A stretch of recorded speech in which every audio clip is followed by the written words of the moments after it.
2020년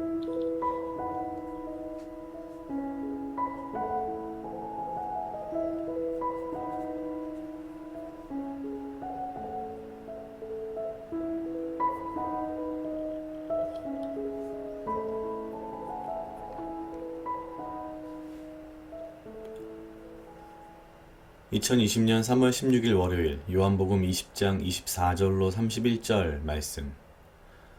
12제자 중에 하나인 디두모라 하는 도마는 예수 오셨을 때 함께 있지 아니한지라.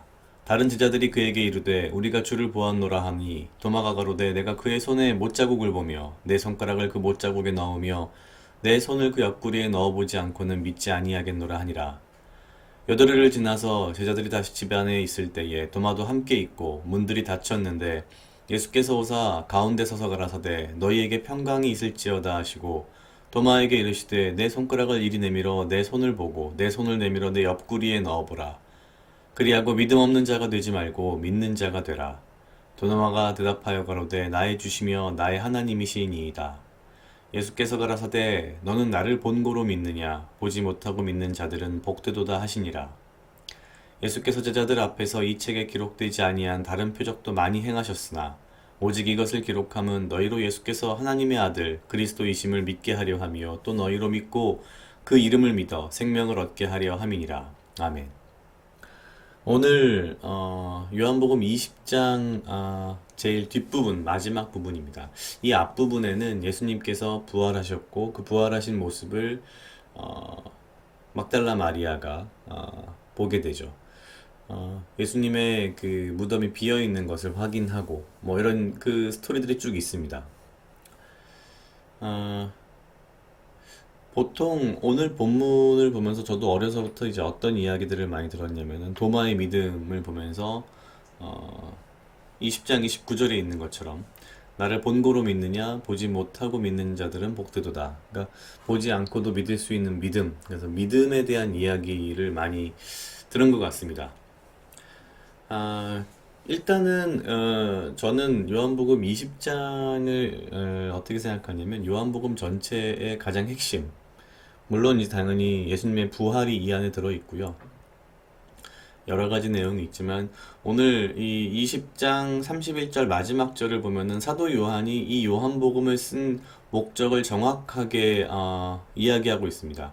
30절에서는 이 책에 기록되지 아니한 다른 표적도 많이 행하셨으나, 그죠? 다른 이적도 많았다는 거죠. 이적과 기사가 많았는데 이것만 기록하는 이유는 사실 이 책을 기록한 목적이 예수님께서 하나님의 아들이시며 그리스도이심을 믿게 하려 하는 목적이었기 때문이다. 즉, 이 요한복음을 쓴 목적을 명확하게 쓰고 있습니다.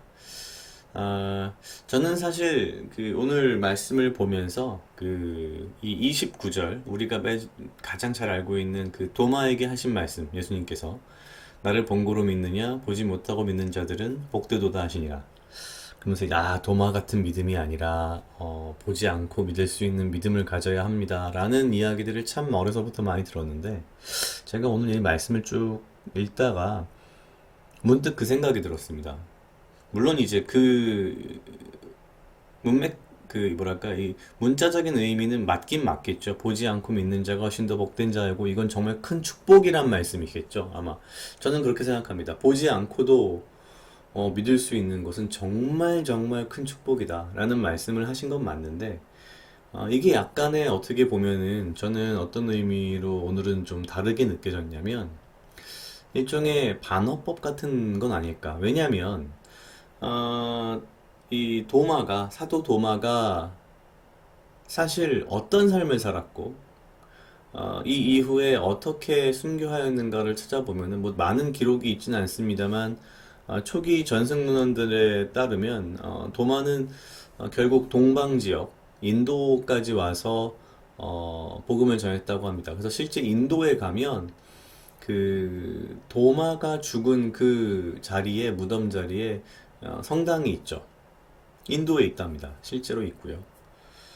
실제 뭐 그 여러 가지 그 주변 증거 자료들을 봤을 때는 실제 도마가 거기에 왔던 것도 맞는 걸로 지금 판단이 됩니다. 그럼 가만 생각해 보면 저는 제 자신이 난 뭐, 그쵸. 저는 예수님을 보지 못하고 믿었으니까 정말, 도마보다 나은 사람인가? 라는 생각을 했을 때 전혀 그렇지 않을 것 같습니다. 무슨 뜻이냐면, 물론 보지 않고도 믿는 사람들은 정말 큰 축복인 건 맞으나, 사실 보고도 믿지 못하는 자들이 얼마나 많습니까? 예수님 시대에도 실제 예수님이 살아계셨고 예수님을 실제 눈으로 봤던 수많은 유대인들과 수많은 사람들이 보고도 믿지 못했습니다. 그 중에서도 종교적으로 가장 뛰어난 대제사장들, 바리새인들이 특히나 보고도 믿지 못했습니다. 가장 종교적으로 뛰어난 지식과 연륜을 갖춘 사람들이 예수님을 보고도 믿지 못했죠. 그러니까 사실 이 말씀은 어떻게 보면 거꾸로 말하면 보지 않고 믿는 사람들은 정말 큰 축복이지만 보고서라도 믿으면 그것만 해도 큰 은혜다라는 거죠. 어떻게 보면. 보지 않고 믿는 건 뭐 말할 것도 없겠지만 그러니까 여기서 어떻게 보면 예수님 나름대로의 그 뭐랄까요?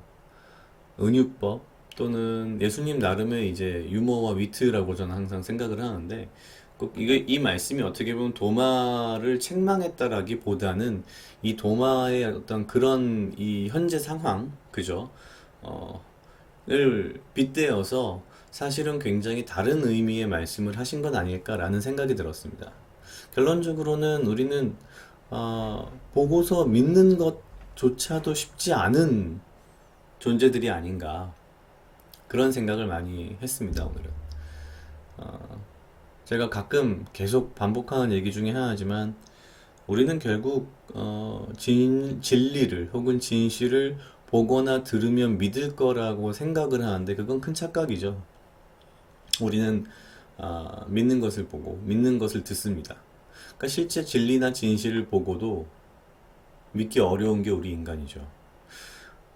제가 항상 스스로 제 자신에게 이야기하는 것 중에 한 가지는 그런 거였습니다. 지금 이 순간에 내가 내 눈앞에 예수님이 계신다면 나는 그분을 알아볼 수 있을까? 그냥 길거리에서 그분을 마주쳤다라고 만약에 가정한다면 그분이 예수님인 줄 모르고 그냥 지나치진 않을까? 그러니까 결론은 뭐냐면 이 29절에서 말씀하신 나를 본고로 믿느냐 보지 못하고 믿는 자들은 복되도다라는 건 상당히 이중적인 의미의 비유가 아닐까라는 거죠. 보고서 믿는 것만으로도 굉장히 큰 은혜이다. 그거라도 잘해라. 물론 보지 않고 믿으면 그건 정말 큰 은혜다. 큰 축복이다. 이 말씀을 하신 건 아닐까라는 생각을 했습니다. 우리가 항상 믿는다라고 생각을 하고 믿는다라고 이야기는 하지만 정말 우리가 무엇을 믿는지 우리가 정말 보고도 믿을 수 있을지는 사실 굉장히 다른 문제인 것 같습니다. 오늘 말씀을 통해서 제 자신의 어떤 그 신앙의 기준, 기초 이런 것들에 대해서 다시 한번 좀 고민해보는 그런 시간이었습니다. 각자 약 2분 정도 묵상하시겠습니다.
다 같이 기도하시겠습니다. 하나님 아버지 감사합니다. 주여 이 하루도 나와 동행하여 주시옵소서. 주님, 나로 하여금 사랑하게 하시옵소서. 아버지여, 나를 해하려 하는 그 어떠한 무리들로부터 나를 지키고 보호하여 주시며 내가 오직 주님 주시는 지혜와 명철로 이 하루를 살아가고 나에게 필요한 건강과 육체적 강건함을 허락하여 주시옵소서. 아버지여, 원컨대 나에게 보지 않고 믿을 수 있는 큰 축복을 허락하여 주시옵고 최소한 내가 보고 믿을 수 있는 믿음을 나에게 허락하여 주시옵소서. 주여, 내가 항상 믿는다 하며 내가 항상 주님을 안다라고 생각하지만 내가 주님을 안다라고 생각하는 나의 교만에 빠지지 아니하고 내가 언제 어디서든 예수님을 만나면 주님을 알아볼 수 있도록 나의 눈을 밝히 띄워 주시옵소서. 감사합니다. 이 모든 말씀 예수님 이름으로 기도드렸습니다. 아멘.